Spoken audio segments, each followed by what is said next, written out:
my words, kaya mong dayain ang mga sinasabi mo. Pero biology, iba ang sinasabi ng katawan at isip mo. Hindi kami naniniwala sa'yo dahil ang tingin namin sa'yo, nagpapanggap ka na kaibigan lang ang tingin mo sa kanya. Kasi ang totoo, ini-enjoy mo ang atensyon niya at pag magka-message kayong dalawa. Pag pinairal na nila yung pagiging territorial nila by nature at hindi nila ginamitan ng isip, then pwedeng magawa nila yon nang dahil sa isang kipi. Since magkaiba ang biology nila, napakataas ng testosterone ng lalaki kumpara sa babae. Paano pag may kaibigan na lalaki yung girlfriend mo? Okay, let's go mga ropa.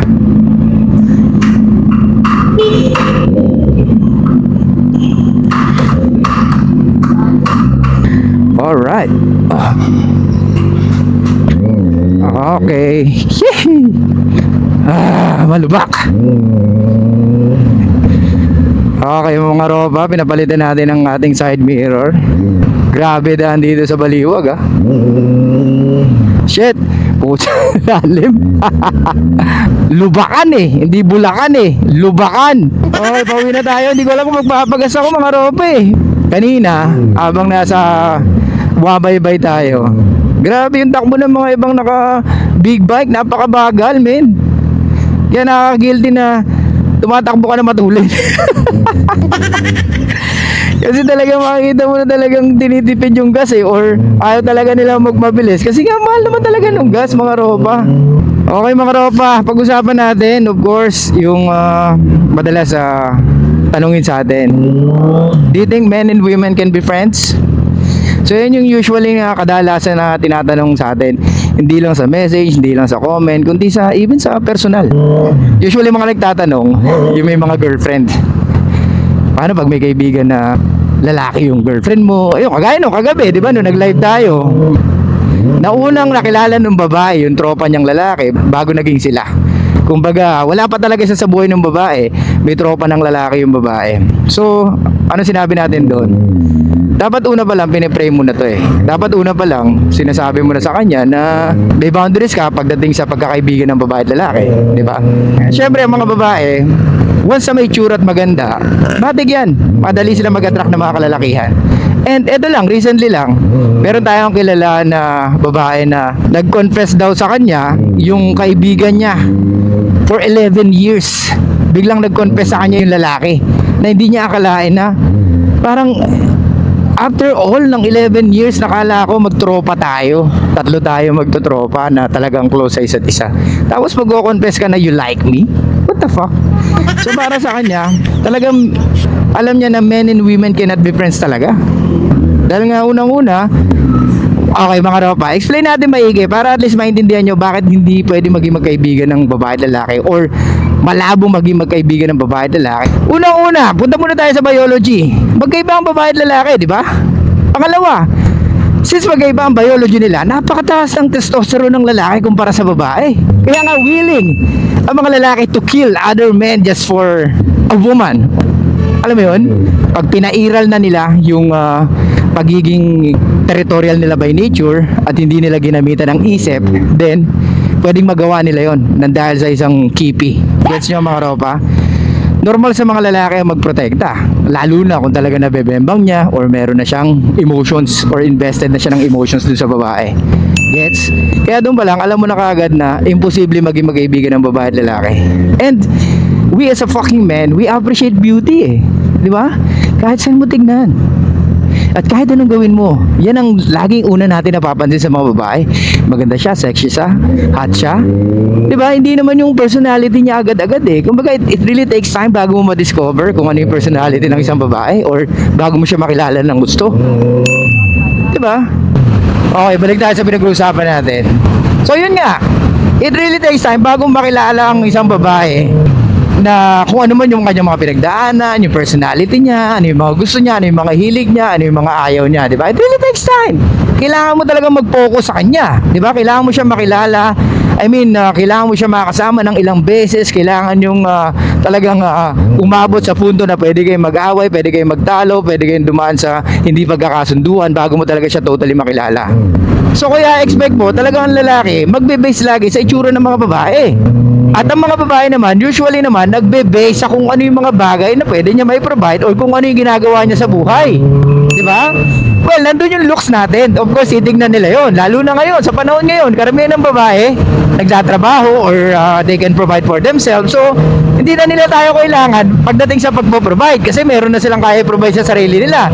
So, kaya, expected mo na ang babae talaga, maghahanap na may tsura.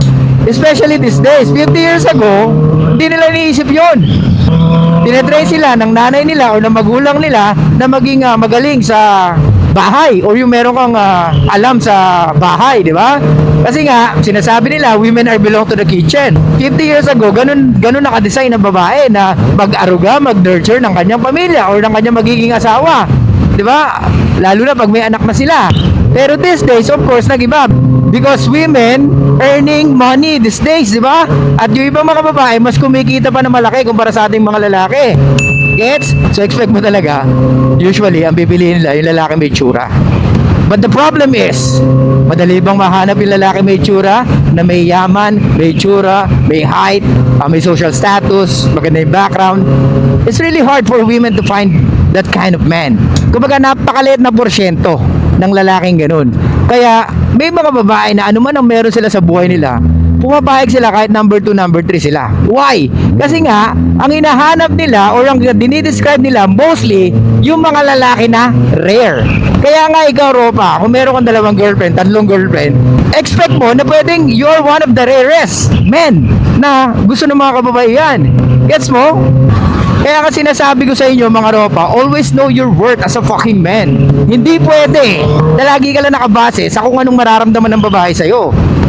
Gets? Kailangan alam mo kung ano yung bitaw mo. Alam mo yung mapoprovide mo. Alam mo kung paano ka magprotekta. Alam mo kung paano stimulate ang emotions niya.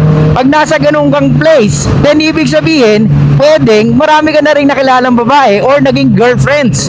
Marami nang dumaan sa yung babae.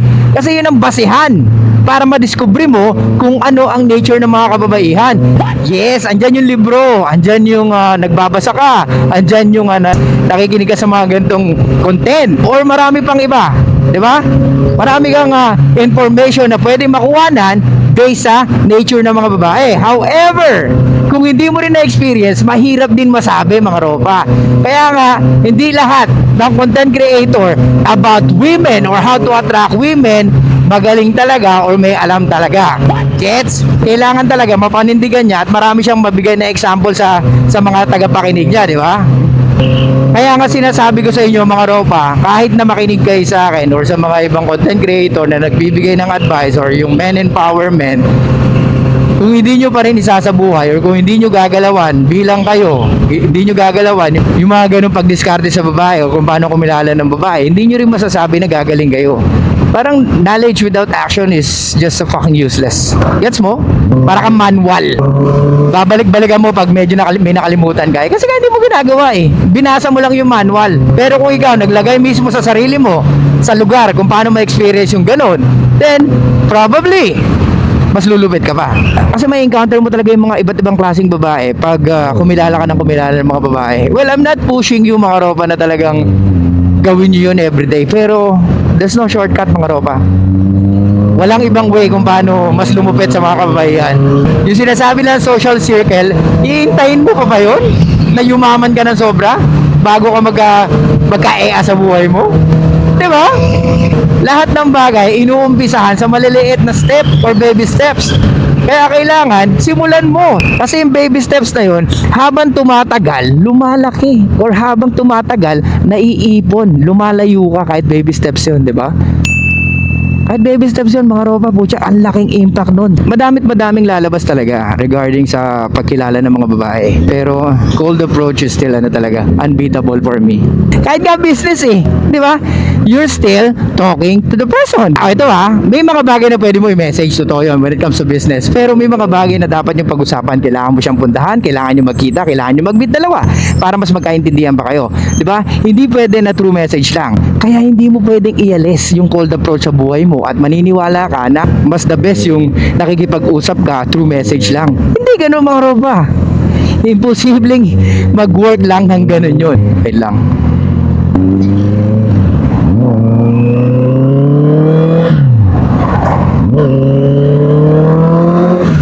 Mahirap sabihin na mag-work yung mga dating app or yung mga ibang klaseng pakikipag-communicate sa babae. Dahil unang-una, it really takes fucking years.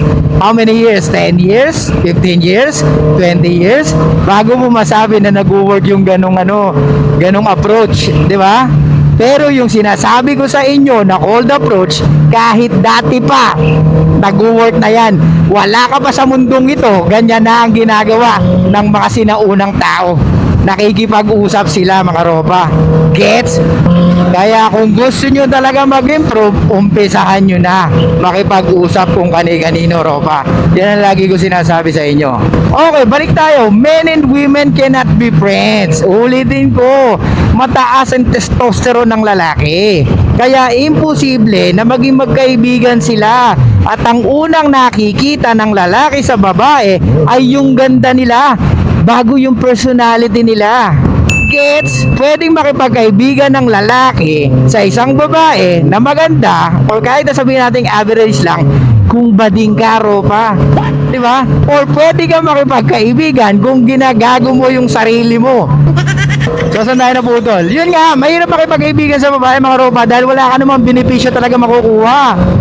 Ang pinaka-benefits mo sa babae is yung talaga makakuha ka ng sexual access sa kanya.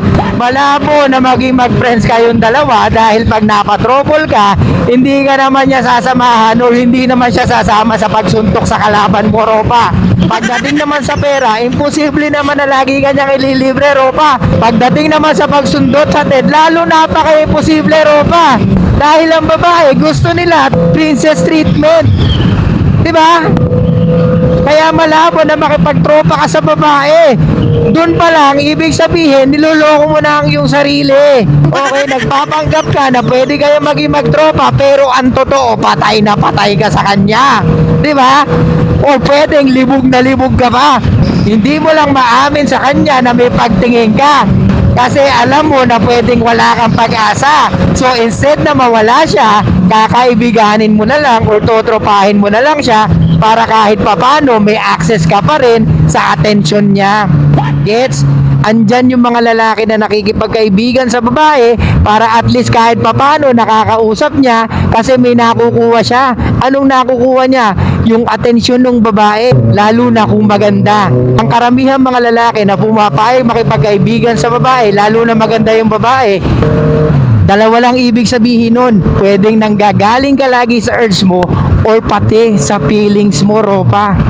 Or pwedeng sabay yun. May pagtingin ka na sa kanya and at the same time, libog ka pa. Gets?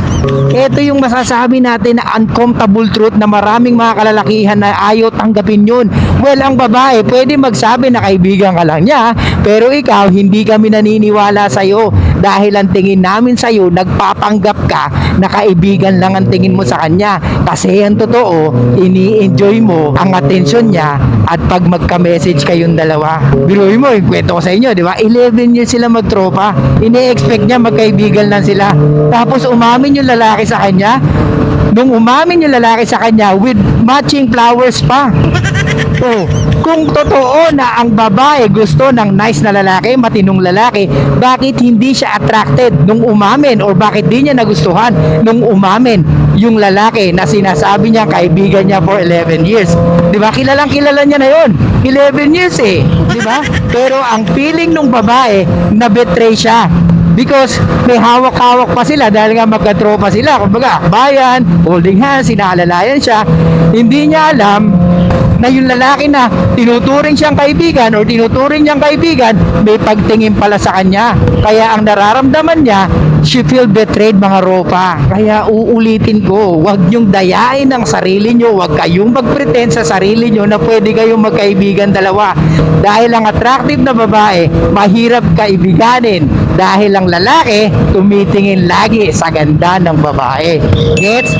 Alam ko maraming simp na magsasabi or maraming white knight na magsasabi na ikaw lang yon, palibasa, malisyoso ka. Okay, sige, my words, kaya mong dayain ang mga sinasabi mo. Pero biology, iba ang sinasabi ng katawan at isip mo.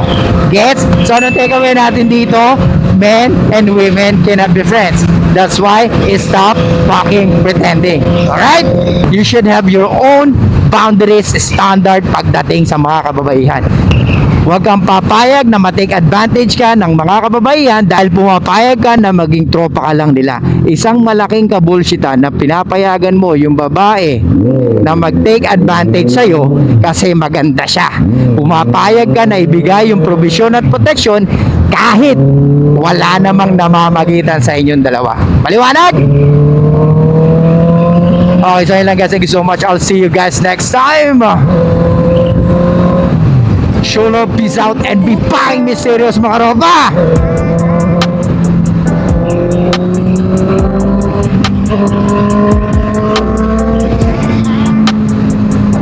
Stop recording.